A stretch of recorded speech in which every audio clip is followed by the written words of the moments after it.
Good morning dear students. ठीक है, हम क्या देख रहे थे? Cerebro spinal fluid analysis. ठीक है, ये हम देख रहे थे। तो इसमें हमारा कहाँ तक हुआ था? इक्विपमेंट्स तक हुआ था। ओके, हमने क्या देखा था इसमें? अनस्ट्राइल ट्रे और स्ट्राइल ट्रे। नेक्स्ट हम क्या देखेंगे? प्रोसीजर। ठीक है, तो प्रोसीजर में क्या करते हैं? फर्स्ट है आपका position the patient on left side with pillow under head and between legs. ठीक है, क्या करते हैं? पेशेंट को लेफ़्ट साइड में क्या करते हैं? पेशेंट को पोजीशन प्रोवाइड करते हैं। ठीक है, on left side, patient on left side. ठीक है, उनको जो पोजीशन प्रोवाइड करेंगे तो वो कौन सी साइड में करवाएंगे?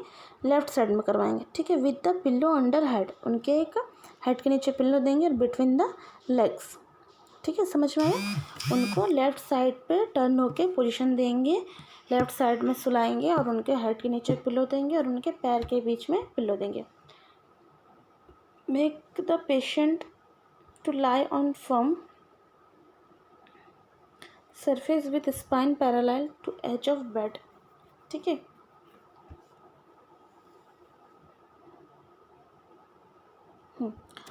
क्या बोला? Make the patient to lie on firm surface. ठीक है, पेशेंट को जो भी आप पोजीशन दे रहे हो, ठीक है, पेशेंट को जो लेटाए हो उनका सरफेस कैसा होना चाहिए? फर्म होना चाहिए। मतलब उनको जो स्पाइन, अगर उसमें हम स्पाइन कैसा होना चाहिए? पैरेलल होना चाहिए। ठीक है, जो मतलब जो भी आप बेड पे सुला रहे हो या किसी भी चीज़ पर सरफेस में आप उनको पोजीशन प्रोवाइड कर रहे हो तो कैसा होना चाहिए? फर्म सरफेस होना चाहिए। ठीक है, और क्या होना चाहिए? एकदम बराबर होना चाहिए। ठीक है, to edge of the bed, और उनको जो बेड है, बेड के left side edge of the bed में उनको क्या करना है? पोजीशन प्रोवाइड करना है। Place the patient to fetal position to that chin touch knee and assist patient to maintain this posture throughout procedure। ठीक है, क्या बोला है? चिन टच नी, मतलब कि आपको समझ में आ रहा होगा कि कैसा पोजीशन प्रोवाइड करना है। अपने लेफ़्ट साइड में पोजीशन दिया है ना, पेशेंट को आप लेफ़्ट साइड में सुलाए हो तो क्या करना है? उनको टर्न करके क्या करना है? उनको ऐसा पोजीशन देना है कि उनका नी उनके चिन में टच करे। ठीक है, चिन में उनका टच करना है। मतलब कि आपको किडनी शेप पोजीशन या फिर सी शेप पोजीशन आप बोल सकते हो, वो आपको पोजीशन उनको प्रोवाइड करना है। ठीक है, और ये पोजीशन कब तक मेंटेन करके रखना है? ये पोस्चर कब तक मेंटेन करके रखना है? जब तक कि प्रोसीजर पूरी तरह से कंप्लीट नहीं हो जाता। Next, cover the patient with top sheet and expose back. ठीक है, पेशेंट को क्या करना है? टॉप शीट से पूरी तरह से कवर करके रखना है। सिर्फ एक्सपोज बैक, उनके जो बैक पे हम प्रोसीजर करने वाले हैं वही सिर्फ एक्सपोज रहेगा। ठीक है, उसको क्या करना है? Wash hands thoroughly. उसको क्या करना है? आपको हैंड वॉश करना है। Provide sterile gloves to the doctors को क्या करना है? डॉक्टर्स को भी क्या करना है? स्ट्राइल ग्लव्स आपको प्रोवाइड करना है। ठीक है, प्रोवाइड करना है। Next, open 5 ml and 2 ml syringe 22 G needles and place 1 by 1 into स्ट्राइल tray. ठीक है, आपने हैंड वॉशिंग कर ली, सब कुछ कर लिया। अब क्या करना है? आपको डॉक्टर्स की हेल्प करना है। तो डॉक्टर की हेल्प के लिए क्या करना है आपको? 5 ml और 2 ml सिरिंज और 20 G साइज़ का जो नीडल होता है ये आपको क्या करना है? आपको ट्रे में रखना है, स्ट्राइल ट्रे में। ठीक है, 5 ml का, 2 ml का सिरिंज और 22 G नीडल्स का आपको अलग अलग साइज़ का क्या करना है? आपको स्ट्राइल ट्रे में नीडल और सिरिंज रखना है। After showing label anaesthetic bottle and assist to withdrawal medication. ठीक है, इसको क्या करना है? एनेस्थेटिक बॉटल का लेबल को आपको शो करके मतलब ऐसे सामने रखना है। ठीक है, और असिस्ट टू विड्रॉल मेडिकेशन, और क्या करना है? आपको मेडिकेशन विड्रॉ करना है। मतलब जो आपका एनेस्थीसिया है आपको विड्रॉ करना है। Next, specimen is collected in respective container. ठीक है, आपने एनेस्थीसिया दे दिया, उसके एनेस्थीसिया देने के बाद क्या कर रहे हैं? आपने नीडल पंचर कर दिया। करने के बाद क्या कर रहे हैं? आपको जो आप क्या स्पाइनल फ्लूइड आपको क्या करना है? कलेक्ट करना है। ठीक है, तो जो आपका कंटेनर है, स्ट्राइल कंटेनर होता है, उस कंटेनर में आपको उसको कलेक्ट करना है। Pressure reading is obtained. उसका क्या करना है? जो भी CSF का प्रेशर है, ठीक है, उसको भी आपको रीड करना है। ठीक, कि जो आप कलेक्ट कर रहे हो फ्लूइड, ठीक है, उसकी वजह से कहीं प्रेशर बढ़ रहा है, कम हो रहा है, जो भी हो रहा है, CSF प्रेशर होता है, उसको आपको रीड करते रहना है साथ में। Next, after collecting specimen and needles is withdrawal. ठीक है, जैसे ही अगर आपका स्पेसिमेन कलेक्ट हो जाता है, आपका फ्लूइड कलेक्ट हो जाता है, तो आपको क्या करना है? जो नीडल आपने इंसर्ट किया वो नीडल आपको विड्रॉ करना है। ठीक है, मतलब नीडल आपको निकाल देना है। Assist physician to seal site with the tincture site. उसके बाद क्या करना है? जो साइट है जहाँ पर आपने नीडल पंचर किया था, जहाँ से आपने स्पेसिमेन कलेक्ट किया है, उस एरिया को क्या करना है आपको, सील करना है, ठीक है। साइट को आपको क्या करना है, सील साइट, ये साइट होगा, ठीक है। जो है सील के बाद साइल लिखा है ना, साइट है। साइट को क्या करना है, सील करना है विद अ टिंचर स्वैब, ठीक है। टिंचर स्वैब आता है ना, उस स्वैब के साथ आपको क्या करना है, उस एरिया को आपको सील कर देना है, ठीक है। ये है आपका प्रोसीजर, ठीक है। समझ में आ गया सबको।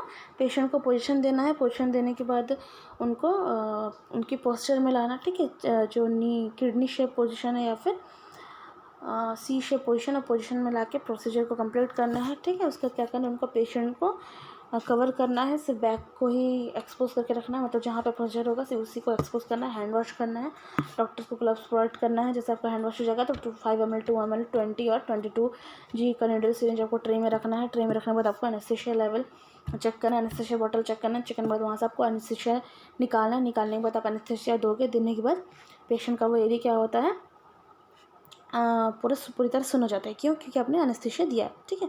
अब आप क्या कर सकते हो, इजीली आप अपना जो नीडल आपने सेलेक्ट किया 20 या 22 जी का, ठीक है, तो आप उसमें से कोई भी एक जो डॉक्टर को ठीक लगे तो वो लंबर क्रॉसेस करके क्या करते हैं, निडल इंसर्ट करते हैं, ठीक है। निडल इंसर्ट करने के बाद आपको अपना कंटेनर में स्पेसिमेन कलेक्ट करना है और आपको जो CSF प्रेशर है उसकी रीडिंग को भी आपको ऑब्टेन करना है। जैसे ये सब हो जाता है उसके बाद क्या करना है, आपको स्पेसिमेन कलेक्ट हो जाता है तो निडल आपको विड्रॉ करना है, निडल आपको निकाल देना है और इस एरिया को जहाँ पे अपने निडल पंचर किया उस एरिया को टिंचर स्वैब से सील करना है। After care instruct patient to lie in supine position for 6 to 24 hour, ठीक है। पेशेंट को आफ्टर प्रोसीजर के बाद हम आफ्टर केयर करते हैं तो पेशेंट को हमको इंस्ट्रक्ट करना है कि सुपाइन पोजीशन में 6 to 24 आवर तक रहे। Maintain every half hourly pulse and respiration for 4 to 5 hours still stable, ठीक है। क्या करना है, जब तक कि पेशेंट स्टेबल नहीं हो जाता, उनका कंडीशन स्टेबल नहीं हो जाता, तब तक कि हर 4-5 घंटे में, हर 4 से 5 घंटे के अंतराल में क्या करना है आपको, पल्स और रेस्पिरेशन आपको मेंटेन करते रहना, मतलब आपको चेक करते रहना। एनकरेज लिबरल फ्लूइड इनटेक, ठीक है, मतलब उनको फ्लूइड लेने के लिए उनको एनकरेज करते रहना है, ठीक है। लिबरल मतलब प्लेन फ्लूइड कुछ भी लेंगे तो उनके लिए आपको उसको एनकरेज करना है पेशेंट को, मतलब बोलते रहना है कि पानी पीते रहो या कोई फ्लूइड लेते रहो। Label specimen and send to the lab with investigation slip, ठीक है। उसके बाद क्या करना है, अपने स्पेसिमेन जो कलेक्ट किया है उससे आपको क्या करना है, लेबलिंग करके और इन्वेस्टिगेशन स्लिप के साथ आपको क्या करना है, उसे लैब में सेंड करना है। उसके बाद क्या करना है, आपको हैंड वॉश करना है। हैंड वॉश करने के बाद replace the article after cleaning, ठीक है। पूरा आर्टिकल्स को साफ करने के बाद आपको आर्टिकल्स को रिप्लेस करना है। Record the procedure in the nurses record sheet, उसको क्या करना है, जब आप प्रोसीजर किए हो उसको आपके नर्सेस रिकॉर्ड शीट में उस चीज़ उस प्रोसीजर को रिकॉर्ड करना है, ठीक है, ताकि आप अपने सीनियर को या किसी को भी बता सको कि हाँ आपने ये प्रोसीजर किया है। ऑब्जर्व फॉर एनी कॉम्प्लिकेशन, उसको क्या करना है, पेशेंट को जब तक स्टेबल नहीं हो जाता तब तक उनको ऑब्जर्व करते रहना है कि उनके अंदर कोई कॉम्प्लिकेशन तो शो नहीं हो रहा, ठीक है। Check the puncture site frequently of CSF leak, ठीक है। और जो पंक्चर साइट है उसको भी हमको फ्रिक्वेंटली चेक करते रहना है कि कहीं से वो CSF जो फ्लूइड है वो लीक तो नहीं हो रहा है, ठीक है। क्योंकि वो जो निडल घुसता है वहाँ से कभी कभी क्या होता है, अगर हम अच्छे से सील नहीं करते हैं साइट को तो क्या CSF वहाँ से क्या होता है, लीक होता रहता है, ठीक है। तो उस पंक्चर साइट को भी हमको देखना है कि आपने जो सील किया वो हट तो नहीं गया, ठीक है, या लूज तो नहीं हो गया, तो उसके लिए फ्रिक्वेंटली पंक्चर साइट को क्या करता है, हमको चेक करते रहना है। तो ये था आपका आफ्टर केयर। नेक्स्ट हम देखते हैं कॉम्प्लिकेशन, ठीक है। कॉम्प्लिकेशंस में क्या क्या कॉम्प्लिकेशंस हो सकते हैं ये CSF एनालिसिस में। Injury to the spinal cord and the spinal nerves, ठीक है। जो हम निडल इंसर्ट करते हैं उसकी वजह से कभी कभी क्या होता है, स्पाइनल कॉर्ड का स्पाइनल नर्व्स को इंजरी हो सकता है, ठीक है। Infection introduce into the spinal cavity which में राइज टू मेनिंजाइटिस, ठीक है। कभी कभी क्या हो सकता है, जो जहाँ पे हमने प्रोसीजर किया है तो स्पाइनल कैविटी में कभी कभी क्या होता है, इन्फेक्शन भी इंट्रोड्यूस हो सकता है, जो क्या करता है, क्या कॉज करता है, मेनिंजाइटिस को कॉज कर सकता है। उसकी वजह से अगर स्पाइनल कैविटी में इन्फेक्शन हो गया तो उसकी वजह से क्या होता है, पेशेंट में मेनिंजाइटिस हो सकता है। Leak of CSF through the puncture site and lowering the intracranial pressure and cause post puncture headache, ठीक है। अगर क्या है, CSF लीकेज अगर होता रहा पंचर साइट से तो इसकी वजह से क्या होगा, जो इंट्राक्रेनियल प्रेशर है, ठीक है, वो क्या होगा, कम होगा, वो लो हो जाएगा। अगर इंट्राक्रेनियल प्रेशर क्या होता है, लो होता है तो उसकी वजह से क्या होता है, पोस्ट पंक्चर हेडेक हो सकता है, ठीक है। जैसे मैं पहले बताइए ना, जब CSF हम जब हम स्पेसिमेन कलेक्ट करते हैं CSF का तो हम क्या करते हैं, प्रेशर भी चेक करते रहते हैं। प्रेशर हम इसलिए चेक करते हैं ताकि कहीं जो CSF का प्रेशर है वो कम तो नहीं हो रहा, ठीक है। अगर वो प्रेशर कम होता है तो उसकी वजह से क्या हो सकता है, पेशेंट में पोस्ट पंक्चर हेडेक हो सकता है, ठीक है। ये सारे कंडीशंस है। डैमेज द इंटरवर्टिबल डिस्क, ठीक है। कभी कभी क्या होता है स्निडल की वजह से क्या हो, जो हमारा डिस्क है, ठीक है, हमारा जो स्पाइनल डिस्क है, हमारा इंटरवर्टिबल डिस्क है, वो क्या होता है डैमेज भी हो सकता है, या फिर सीएसए फ्लूइड कम होने की वजह से भी वहाँ पर डैमेज हो सकता है। टेम्परेचर एलिवेशन, ठीक है, क्या होता है कभी कभी हमारा टीपीआर इधर उधर होता है, तो उसकी वजह से क्या टेम्परेचर भी एलिवेट हो सकता है। Local pain oedema and haematoma at the puncture side, ठीक है, जो पंक्चर साइड है जहाँ से हमने नीडल इंसर्ट किया वहाँ पे क्या है पेन हो सकता है, एडिमा हो सकता है। लोकल पेन मतलब ऐसे हल्का फुल्का पेन होगा, एडिमा हो सकता है, और हेमाटोमा भी हो सकता है पंक्चर साइड पे। Sixth cranial nerve palsy cause by removal of large volume of CSF, अगर हम बहुत ज़्यादा मात्रा में सीएसएफ उस एरिया से निकाल लेते हैं तो वहाँ पे क्या हो सकता है, एक कंडीशन है सिक्स्थ क्रेनियल नर्व पाल्सी, ठीक है, एक कंडीशन है।